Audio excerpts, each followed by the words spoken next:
Hello दोस्तों, आज बात करने वाले हैं यूपी ट्रिपल एससी पेट का एक बहुत ही महत्वपूर्ण टॉपिक। यूपी ट्रिपल एससी पेट यहाँ से 5 क्वेश्चन पूछता है और वो टॉपिक है हमारा भारतीय राष्ट्रीय आंदोलन। अब तक इसी चैनल पे 4 वीडियो पढ़ चुका है, ये 5वां वीडियो है। तो इस 5वें वीडियो में हम बात करेंगे जो है प्रथम गोलमेज सम्मेलन, द्वितीय गोलमेज सम्मेलन, तृतीय गोलमेज सम्मेलन और सविनय अवज्ञा आंदोलन और जो है गांधी इरविन समझौता। तो देखिए, इसमें हम जो पिछला वीडियो हम बात करके आए थे साइमन कमीशन। साइमन कमीशन कब आता है भारत? तो 1928 में आता है, लेकिन साइमन कमीशन का गठन कब हुआ था? 1927 में हुआ था। साइमन कमीशन का गठन जो है 1927 में, भारत में कब आता है? 1928 में पहली बार, और दूसरी बार आता है 1929 में। साइमन कमीशन क्यों आता है भारत? तो वो बिल जो है पारित करने के लिए आता है, लेकिन वो बिल हमारा जो है पारित नहीं हो पाता है। जब बिल नहीं पारित हो पाता है तो ब्रिटेन के राजा हमारे कौन थे? जॉर्ज पंचम थे। तो उन्होंने कहा कि साइमन कमीशन क्यों नहीं पारित हो पा रहा है, ऐसा करिए जो है ब्रिटेन में ही भारतीयों को बुलाइए। तो वही भारतीय यहाँ से क्या होते हैं, जाते हैं लंदन जाते हैं। तो उसी लंदन में जो है हमारा क्या होता है, एक सम्मेलन होता है और वहाँ पे एक गोल मेज रहता है और उसी गोल मेज के किनारे सभी बैठ के जो है चर्चा करते हैं। तो इसीलिए इस सम्मेलन का नाम क्या रखा गया? गोलमेज सम्मेलन। तो ये गोलमेज सम्मेलन कितनी बार हुआ? तो 3 बार हुआ। प्रथम गोलमेज सम्मेलन कब होता है? तो हमारा 1930 में होता है। देखिए, डायरेक्ट एग्जाम में पूछता है कि हमारा प्रथम गोलमेज सम्मेलन कब हुआ था। तो 30, 31, 32 और यहाँ पे हमने डेट वाइज बता दिया है। तो पहला गोलमेज सम्मेलन हमारा 12 नवंबर 1930 ईस्वी से लेके 19 जनवरी 1931 तक होता है। और इसमें टोटल कितने सदस्य भाग लेते हैं? तो 89 सदस्य भाग लेते हैं। तो इस तरीके से प्रथम गोलमेज सम्मेलन हो जाता है। लेकिन इस गोलमेज सम्मेलन में एक अहम नेता जो कि इस सम्मेलन में भाग नहीं लिए, वह नेता कौन थे? तो हमारे जो है गांधी जी थे। जॉर्ज पंचम का कहना था कि जो है गांधी जी क्यों नहीं है, उन्हें बुलाया जाए। तब द्वितीय गोलमेज सम्मेलन फिर बुलाया जाता है और उसमें प्रस्ताव था यहाँ का नेता कौन था? यहाँ पे जो मतलब लॉर्ड थे, लॉर्ड इरविन थे। तो उनसे कहा गया कि इस बार जो है गोलमेज सम्मेलन फिर बुलाया जा रहा है, इस बार किसे भेजा जाए? गांधी जी को भेजा जाए। लेकिन गांधी जी क्या होता है कि सविनय अवज्ञा आंदोलन, यहाँ पे सविनय अवज्ञा आंदोलन चलाने से पहले गांधी जी क्या करते हैं? अंग्रेजी सरकार से 11 सूत्रों की मांग रखते हैं। 11 सूत्र की मांग रखते हैं, लेकिन अंग्रेजी सरकार क्या होती है? नहीं सुनती। उस 11 सूत्री मांग क्या है वो बहुत इंपॉर्टेंट नहीं, लेकिन ये है कि उन्होंने उसमें क्या क्या रखा था, हम चर्चा कर लेते हैं। उन्होंने कहा था कि हमें नमक बनाने का अधिकार दिया जाए, जो हमारा जो है शिक्षा पे पैसा व्यय किया जाए, सैन्य पे व्यय किया जाए। इस तरीके से 11 सूत्री मांग रखे, लेकिन अंग्रेजी सरकार इनकी कोई भी मांग पूरी नहीं करती है। तो इन्होंने सविनय अवज्ञा आंदोलन 12 मार्च 1930 को शुरुआत करी है। बहुत ही इंपॉर्टेंट है एग्जाम की दृष्टि से, क्योंकि कई बार एग्जाम में पूछा गया है कि सविनय अवज्ञा आंदोलन की शुरुआत कब हुई है या सविनय अवज्ञा आंदोलन की शुरुआत किसने किया। तो सविनय अवज्ञा आंदोलन की शुरुआत गांधी जी ने किया है। कब किया है? 12 मार्च 1930 को। और कहाँ से किया है, क्या है, वो चीज़ें भी देखते हैं।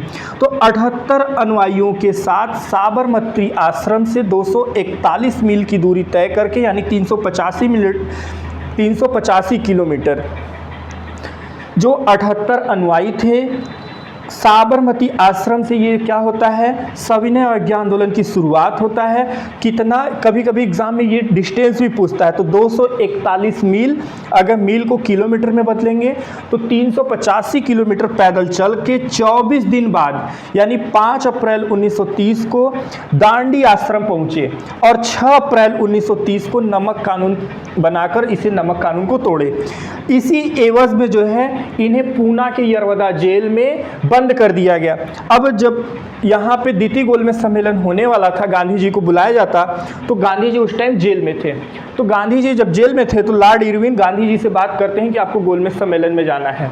तो गांधी जी कहते हैं कि हम गोलमेज सम्मेलन में नहीं जाएंगे, हम तब तक नहीं जाएंगे जब तक आप हमारी बात नहीं मानेंगे।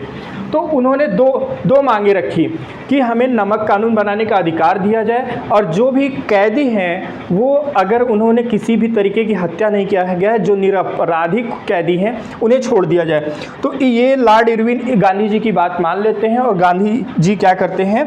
द्वितीय गोलमेज सम्मेलन भाग लेने के लिए तैयार हो जाते हैं। यही हमारा क्या कहलाता है घटना? गांधी इरविन समझौता कहलाता है। यह गांधी इरविन समझौता कब हुआ था? एग्जाम में कई बार पूछता है। तो 5 मार्च 1931 को हुआ है। और कहाँ पे हुआ है? तो ये दिल्ली में हुआ है।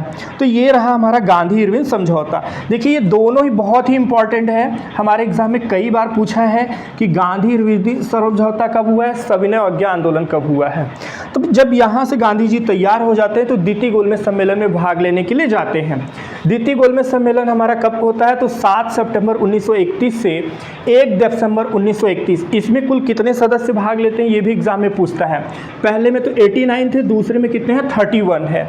अब एक क्वेश्चन ये पूछता है कि द्वितीय गोलमेज सम्मेलन में जब गांधी जी भाग लेने गए थे तो किस जहाज से गए थे, तो SS राजपुताना जहाज से गए थे। और आने के लिए जो है किस जहाज से वापस आए थे गांधी जी भारत, तो विंस्टियाना जहाज से जो है वापस आए थे। मोस्ट इंपॉर्टेंट क्वेश्चन है, बड़े से लेके छोटे एग्जाम तक ये क्वेश्चन हमारा पूछता रहता है। तो ये रहा हमारा द्वितीय गोलमेज सम्मेलन। अब तृतीय गोलमेज सम्मेलन में हमारे क्या होता है कि गांधी जी नहीं जाते हैं और तृतीय गोलमेज सम्मेलन में मैक्सिमम जो है अंग्रेजी अधिकारी थे और कुछ भारतीय थे, यानी टोटल मिला के 46 सदस्य। और तृतीय गोलमेज सम्मेलन हमारा 17 नवंबर 1932 से लेके 24 दिसंबर 1932 तक होता है, जिसमें क्या होता है कि सारे मुद्दों पे चर्चा कर ली जाती है और अंग्रेजी सरकार अपने हिसाब से फिर कानून बना के तैयार कर देती है। और यही कानून जो है भारत शासन अधिनियम 1935 का कानून हो जाता है। तो ये रहा हमारा गोलमेज सम्मेलन, प्रथम, द्वितीय और तृतीय।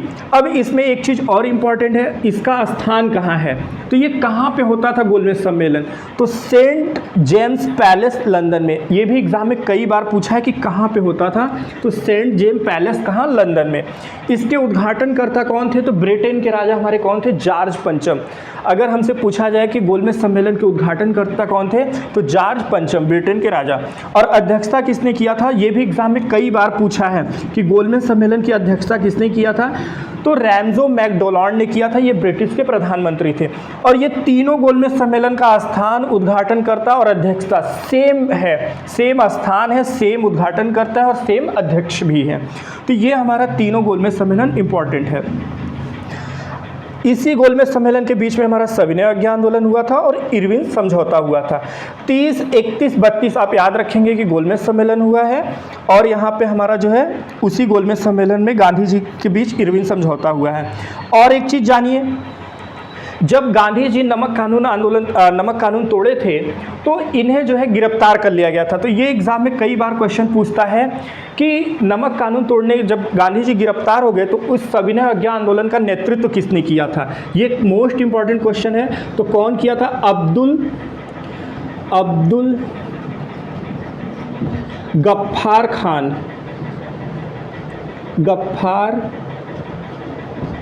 खान। गांधी जी जब सविनय अवज्ञा आंदोलन नमक कानून तोड़े थे तो उसके प्रयास में उन्हें जो है जेल में बंद कर दिया गया था।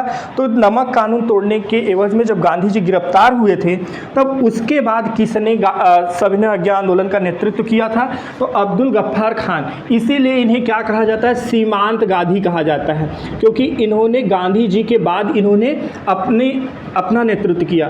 तो एग्जाम में कई बार पूछा गया कि सीमांत गांधी के नाम से किसे जाना जाता है, तो अब्दुल गफ्फार खान को जाना जाता है। तो ये रहा हमारा जो है राष्ट्रीय आंदोलन का टॉपिक। और एक चीज़ पूछा जाता है एग्जाम में, गांधी जी कितने दिन पैदल चलकर जो है ये सविनय अवज्ञा आंदोलन पूरा किए थे, तो 24 दिन रहा है। तो ये देखिए भारतीय राष्ट्रीय आंदोलन का बहुत ही महत्वपूर्ण टॉपिक है। अगर आप इसे ध्यान से वीडियो देखते हैं तो इसी में से आपका यूपी SSC पेट में क्वेश्चन जरूर आ जाएगा। वीडियो कैसा लगा प्लीज़ कमेंट बॉक्स में बताइए। अगर किसी भी तरीके का आपको दिक्कत है तो आप ज़रूर बताइए, और भी किस तरीके का वीडियो आप चाहते हैं वो भी कमेंट बॉक्स में बताइए। Thank you so much for watching.